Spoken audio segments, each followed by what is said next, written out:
What is the difference between beside, besides and aside?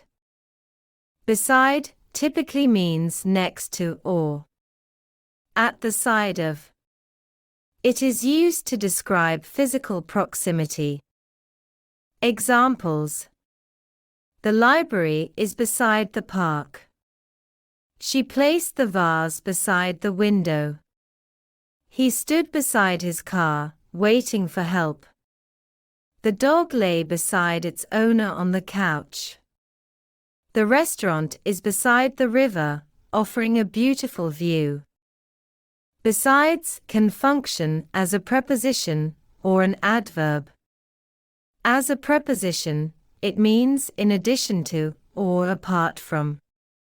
As an adverb, it means also or as well.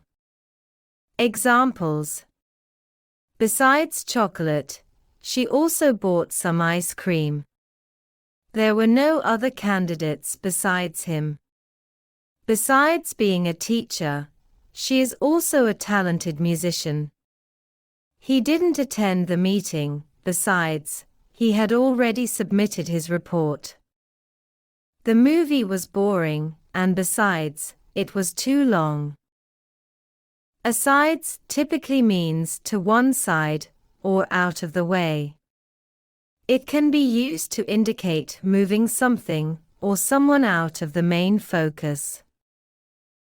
In a literary context, an aside is a comment made by a character directly to the audience, breaking the fourth wall. Examples: she pulled the chair aside to make space for the table. He set the book aside and started working on his laptop. Aside from the main course, they served a delicious dessert. The manager took him aside to discuss the issue privately. During the meeting, she made an aside about the recent changes in policy. Thank you for watching Miss English.